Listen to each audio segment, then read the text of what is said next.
for grounding.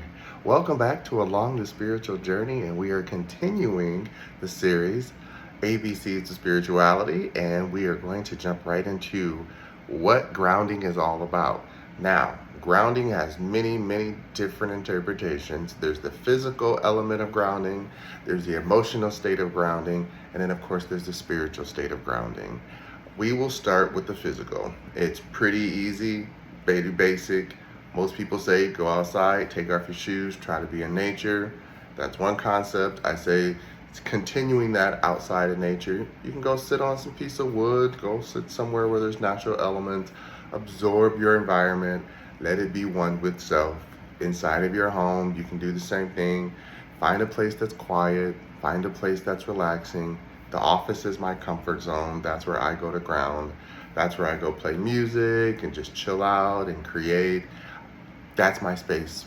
That's where I go. It's like my meditation. So grounding for me physically just means being able to take the time to sit with self in silence. Again, silence to me does not always mean your outside environment. Silence sometimes means your inside environment. So when I say sit in silence, just allow yourself to just sit there and not try to think. You're going to think. That's the point. You're always going to have thoughts in there. But actually allowing yourself to just not feel forced to think, because remember, when you're at work, you're forced to think. When you're at school, you're forced to think.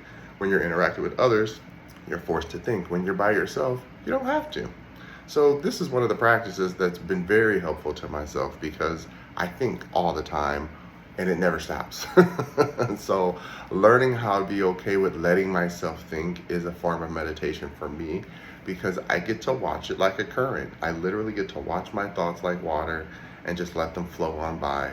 Because a lot of the times we forget that emotions and thoughts are correlated, because we take on that path, that journey, that weight, because it's information. Again, all information is just there to be there. Depending on how much you put in your cup and your bowl and think that you can handle, it will consume you. So you have to know how to delegate it in a way that you're using discernment on how much energy you're willing to hold and take in along this journey of grounding. Now, when I take the time to sit with myself and listen to myself, that's beautiful in concept, but then emotionally, how am I putting it into practice? A ton of times, I am literally going through thoughts in my head, thinking about both scenarios at all time. Like, here's the positive side of this, but here's the negative side of this. And either one can happen. That's the duality. And then I walk the middle. I'm not saying that works for everyone, because you really do have to know how to live enough life to handle how much negativity is out there, but how much positivity is out there as well. And understanding that you have to align them both. For me, I can come out sounding like a cynic sometimes, because the reality is I want to be happy for that situation or this outcome. But I also know that if you don't put in the right tools or the right experience or the right whatever, either it's the luck of the draw that just works out the first few times, or eventually you're going to have to realize there's nuances to it and take the time to slow down and practice putting that into practice. Because sometimes you will see, like, oh, if you don't do that, that they'll snap you in the face. And people are like, no, it ain't. You always got something to say. And then I'm like, all right. And they do what they got to do and get snapped in the face. And then they're like, oh, I should have listened. It's like, it's not even about me needing you to listen to me. It's about you grounding yourself in concept.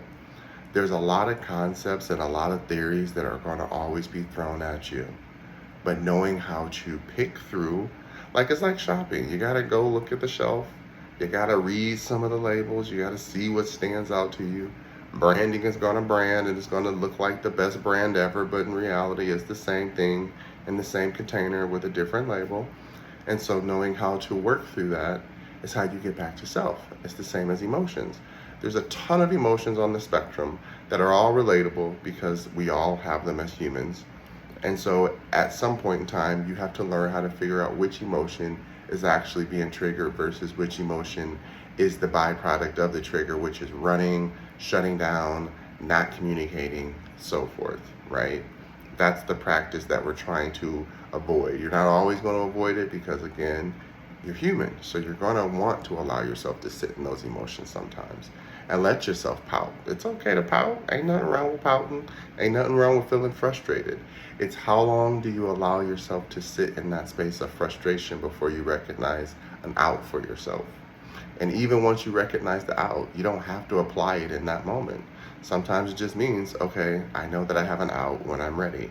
Because a lot of us get stuck in our elements of trying to fix everything that we don't make any type of outs for ourselves. So when that time comes, that's where we feel like drowning. That's where we feel like everything is starting to pour in on us and pile down on us because we didn't take the time to make little shelves to organize things for ourselves, right? As long as you're on this earth, you will have emotions for the rest of your life. So learning how to organize them in a way that's productive to how you shop is the most valuable tool that I feel exists out there. So just like the grocery store, this is the analogy we're going with today. I have a whole aisle for anger. I have a whole aisle for anxiety. Then over here, I got a whole aisle for happiness, a whole aisle for joy. And I get to go up and down and shop from those because eventually you will need supplies from those when you're in that level of, let's say, hunger, right?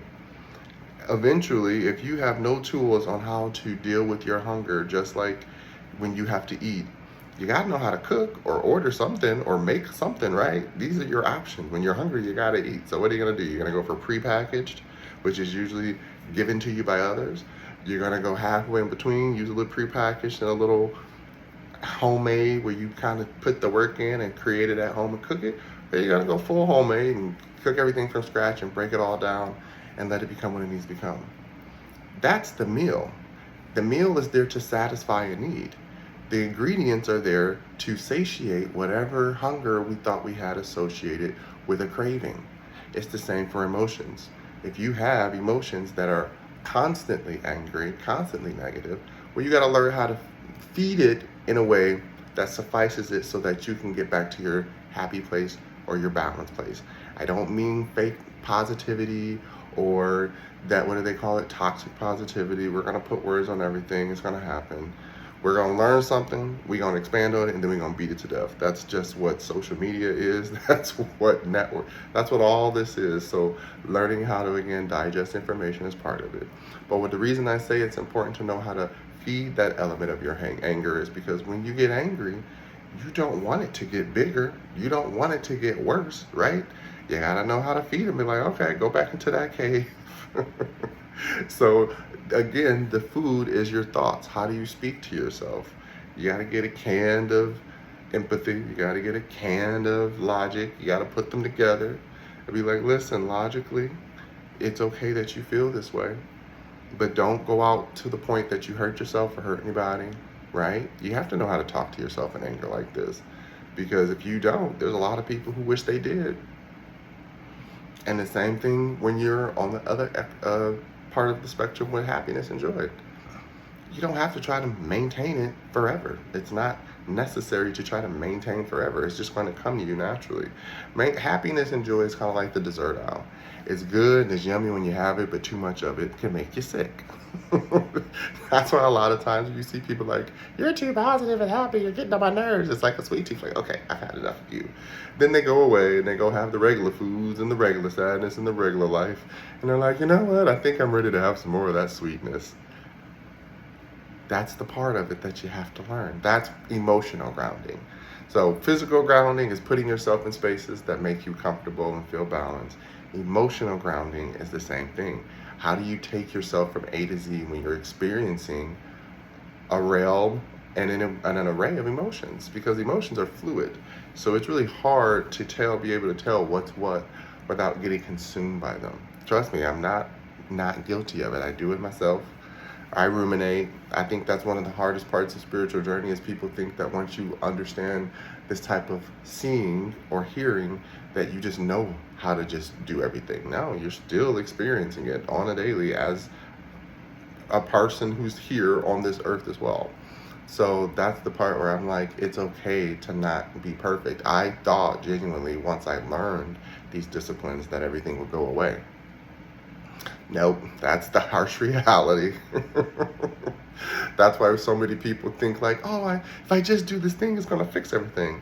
It will fix exactly what it needs to fix so that you can maintain and keep going, but there will always be some level of making sure that you're, what's the word I'm looking for? Maintenance. There's always going to be maintenance.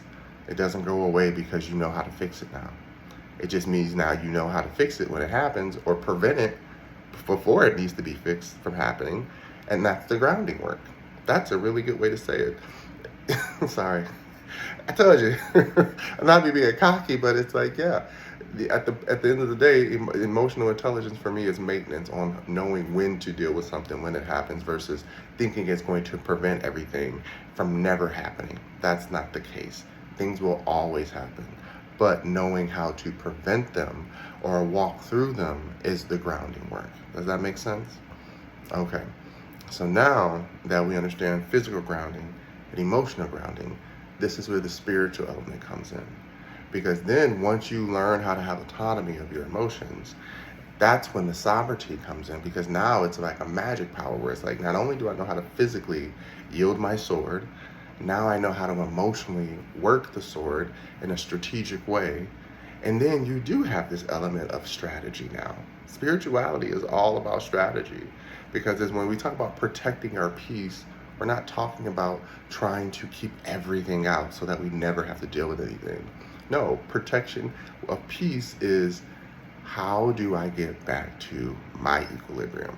This is one of the things I've always said, at least for myself. How do I get back to my sense of state of balance, my center of peace? And if sometimes that means cutting people off for a minute or forever, that's your choice. But you have to know how to reintegrate yourself once you filled yourself back up spiritually. And spiritual is about prayer. Whoever you pray to, that's your choice. I'm not telling you what source energy to tap into. I'm just telling you how you tap into your source energy. And that's praying to your source energy, which is thank you, gratitude, being open and available to receive when necessary, knowing when not to give, right? Knowing when to give. These are all spiritual practices, because it's a sense of you. When I give, I don't give with expectation to return. I give because I want to. I like seeing people enjoy getting something that they wanted, right? So if I can fulfill that need, I do it. Same thing for yourself spiritually. There's things that I desire. I know that the universe will align itself with me and my desires as long as I'm doing the work to stay aligned with the practices that I choose. When we talk about instant manifestation, anyone can manifest. You don't have to be spiritual to manifest. But if you don't know what you're manifesting spiritually and from where, then yes, that's how you can call in chaos sometimes. And again, knowing that you know how to read energy in this way does not mean that you avoid a timeline of chaos. A lot of times on this spiritual journey, which is the part of the grounding work that I had to learn, is every path is not meant for the physical me, but some paths are meant for just the emotional me and just the spiritual side of me. And what I mean by the spiritual side is my masculine and feminine energy. There's times when I know that I am too masculine. People don't understand. Too masculine means that you're just a hard seed, not willing to crack, can't grow nowhere, you're stubborn, can't work with you, you need a specific type of water to grow in a specific type of environment, and it has to be specifically this way, and that's fine, it can work. And then there's other times when you end up working better in other situations, which is where the feminine energy comes in, allowing yourself to be soft, to be malleable, to receive, to allow that seed of self, right, because your seed of self, to then be replanted within the soil that you create. The nurturing aspects, the softer sides of you. So when you can do that, and in a way that's according to how you know you're meant to do that, then you're not going to stress out about like, am I doing it the right way based on somebody else's like understanding of masculine and feminine energy? Am I providing enough? Am I giving enough? Like those are things that if you choose to give, it shouldn't be based on how you submit to others or how somebody else can run the show better than you. No, you should know how to submit to yourself and run the show yourself. And when you meet someone who can then integrate with your masculine energy, remember, because you have your masculine energy, they have their masculine energy, they have to know how to get along. Same for your feminine energy, they have to know how to get along. Then flip that. Their masculine has to know how to get along with your feminine, and your feminine has to know how to get along with their masculine. All this, that is how it goes with the yin yang. That's the spiritual stuff. So when you're spiritually grounded, you start seeing the pattern of recognition. You start witnessing what before you're just experiencing, but now you're also realizing what I experience, I dictate based on which energy I reside. So I tend to try to fall in the middle so that I'm able to not only go out and create and be a part of this world and enforce my action energy, which is masculine energy, but I also know how to sit back and receive and be in peace and know that once my creation's out there, it's out there. Every feminine energy that can give birth back to life understands that, yeah, it's your baby, but your baby got to go grow. From plants to animals to all these species, every level is you let it go. They'll go live the lives, they'll grow up and be what they got to become, but you don't get to dictate that part. That's the part that they have to learn on their own journey. So this is why I say it's really important to understand the trifecta. When we talk about grounding, remember, it's not just about meditation alone and learning the mantras and learning how to chant and sit in a certain way for so many hours. I'm not downing people who do it, but I have met people who do it daily and they're disciplined in the action, but they're not disciplined emotionally and grounding. They're not disciplined spiritually and grounding. So therefore, logically, nothing that they do makes sense. They're over here meditating and doing all these practices and wearing the clothes and speaking the language, and then you see them drinking and partying all the time, not being kind to people, and you're like, how are you spiritually this way and this way? We can be two things at once, and two things can be true at once, where you can practice something and be the most best at it, but again, if you're not completely rooted in the work, it's going to show in the logical decisions that you decide to make. So that's why it's really important to understand that grounding for me is more about what connects you to the whole spectrum of spirituality. Because again, someone said it in a meeting I was in. It was about nutrition, and it was a beautiful analogy where she's correct. It's a privilege to be able to have movement. For anybody who's able-bodied, it's a privilege to have movement. So if you understand that it's a privilege, why would you not have gratitude towards it? Why would you not show it the respect that it deserves? That's why it's important to respect your body and know your body and listen to your body and not force it into situations that it doesn't want to be in, right? So if it's a privilege for movement, it's a privilege to feel. There are some people who really don't know how to feel their way through their emotions, because you can think your way through your emotions, and I do it all the time. But letting myself feel my way through my emotions is a hard one, because a lot of the times people who aren't disciplined in their self will lash out. So what someone who's not disciplined in emotions looks like is people who go out there and they literally start chaos. They're trigger happy, they're ready to always fight, they're ready to be mean, to start some type of controversy. They get off on it, and that's when it starts looking like there's entities attached to them. Because remember, I told you, they're shopping down that aisle, and instead of just satiating that anger, they're overindulging that anger, and they're getting it all the crap, and they're giving it everything that it says it wants. And that's where we have to be mindful again of how we decide to integrate our energy with others. Because once we jump on a bandwagon, we can like the packaging, but then once you're inside, you're like, oh man, I didn't realize how bad this was for me. I didn't realize all these ingredients are crap, right? That's why you have to know how to listen to self and have discernment for others, and also listen to others and have discernment for self. I know I go back and forth a lot, but that's the reality of the duality of life. You're going to have to look at both aspects and find your middle. That's how everything works. Everything is balanced, right? We talk about gravity, we talk about magnetism, we talk about all these different elements of what keeps us here on Earth. Well, there's still some level of balance that allows us to stand on Earth and keep physical items on Earth from not flying into the air, if we believe in the law of gravity, right? So there has to be balance, physically, spiritually, energetically, all the way across the board. So practice, I would say practice more so when I talk about listening to self is, am I putting resistance on it? So this is an easy technique that I use for myself. If it feels like I'm pushing, like you'll be in that moment and you'll keep pushing, and you'll wake up one day and you're like, okay, wait, I'm pushing too hard on this. Like, it has to breathe. It will happen when it happens naturally. I can't force everything to happen at the time frame that I want it to happen. I have to just let it happen. And that's essential to grounding, because grounding, again, is about finding ways to not only, I look over to the side when I'm trying to think, because I don't want people to think that I'm like reading off a script. I don't have a script. I have my other screens open. I have stuff downloading, so I'm monitoring that too. But sometimes I get lost in thought because emotionally I know what I want to say, but then logically it doesn't come out the way that I want it to always come out. So I want to try to reword it to make sure that I'm not being redundant either. But anyways, as I stare off, because there's a window right here,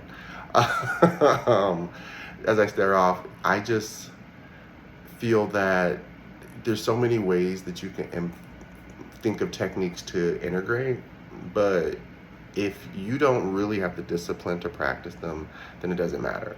That's what I was gonna say. I didn't want it to sound rude, but I do try to like watch my words sometimes, because I know that I sound rough. At least that's what I've been told. Like, you just say it bluntly. So I do try to make sure I'm not just telling people like nothing works, nothing matters. That's not something that I believe in. Everything works, everything matters, as long as there's intention behind it. As long as you believe that what you're doing is working for you, do it. That's what I was trying to say.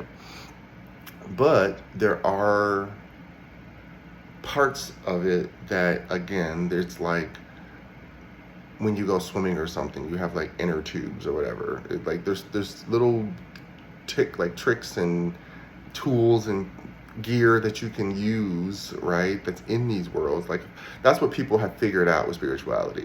Stones is a tool. Crystals are a tool. So someone figured out you can sell them. Someone's like, oh, that's a good market. I don't actually have to believe in it. These people believe in it. They'll come buy it, right? That's something that someone's figured out. They realize, oh, these people like wearing loose-fitting clothes and certain types of fabrics. Okay, now this is what hippies dress like. Like, this is what I mean by like, yes, if those things make you feel good, use them. But don't think that because you dress that way, or you buy crystals and stones, or you learn how to talk, just how someone knows how to talk, and they're always like this, and da-da-da-da-da, that means they're healed, that means they know how to ground. That doesn't mean any of that. So I'm learning how to also be myself too, as far as I'm so used to professional communication where you have to filter every word. And so this is my own channel, so I'm also trying to get to a point where I relax and not overthink it and not over try to perfectionize it, because I will. I will admit that it's a good habit and a bad habit, but I definitely overly think about everything, and sometimes it's like, just say it how you want to say it. So that's why I had to stop and do that long pause and explanation, because I'm going back through again. I had to ground myself. That was live grounding that you just watched. I've had a lot of people in my life tell me all the time, like, you just say stuff so matter of fact, and like, it doesn't mean it's a fact because I'm confident in how I articulate or deliver my words. Does that make sense? So I just feel like I've been attacked a lot for just speaking my truth, which is why they say the throat chakra is the most powerful, because yes, you can think it, you can feel it, your crown could be aligned, but once you speak it into existence, it's out there. And people are going to receive it however they receive it, because every word, every tone, everything has its own vibration. And some people are going to love the way I say it and hear and then how it comes out, and some people are going to hate the way I say it and hear how it comes out. And I've had to learn how to swallow that and understand that I can't make everyone happy. And I understand that, and I'm okay with that. So I have put up a defense mechanism where I'm like, well, I don't want to ruffle any feathers, so let me try to say it in a way that sounds a little bit more, not like pretending to be nice, but kinder delivery. But yes, that's my pet peeve, because I was in a place in my life when I was younger where I was drinking a lot, partying a lot, sex, that stuff a lot, coitus a lot. I don't want to get flagged. And I always tell people there's nothing wrong with those activities, but overindulgence will always be the death of any spiritual journey, of any emotional journey, right? You can try to talk yourself into it, but logically, when you look back, overindulging and things like that really do not help your health overall. And so I was looking for a tribe, and I went out seeking a tribe and trying to find people who spiritually were aligned with me the same way. And I found them. I found a tribe of people like me, and they talked like me and acted like me, and I thought that we were aligned. I literally thought we were aligned. And then it turned out they didn't like me. They didn't like the way I talked. They all ganged up on me in the end, because they felt that I said things too matter of fact. And it's just like, okay, we can do the talking stick. Here's a talking stick back. I'm like, if I have the talking stick, why are they still talking? And this person's over here having a full breakdown. So they won't let me talk. And I'm like, here, take the stick back. I don't need to be in this community. This is not that serious to me. And that's why I tell people it's okay to be spiritualist. It's okay to be in the spiritual realm and enjoy it for entertainment. But do not assume just because people speak and dress and act a certain way that means they know what they're talking about. Across the board, it doesn't matter what they're talking about or who they are. Credentials matter. For me, myself, my credentials are my life experience. I don't claim anything else. I don't claim anyone else's practices. I don't claim anyone else's beliefs. Genuinely, I don't. When I was younger, I did, and then I realized that was a trap. I don't claim any sector of religion. I don't claim anything. All I claim is the universe.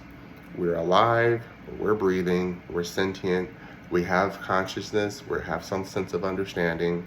To me, that's my spiritual practice. I'm alive. So how do I honor being alive while I'm alive?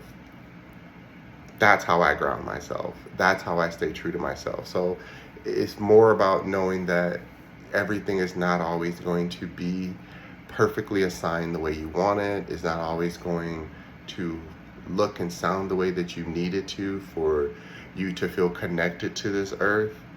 But take your time. You'll find your place. You'll find your tribe. It happens naturally when you don't expect it. And sometimes you don't need actually meet people physically. You meet people digitally. There's a lot of people who find friends online, and I don't think anything's wrong with that. But always, always, always do your research.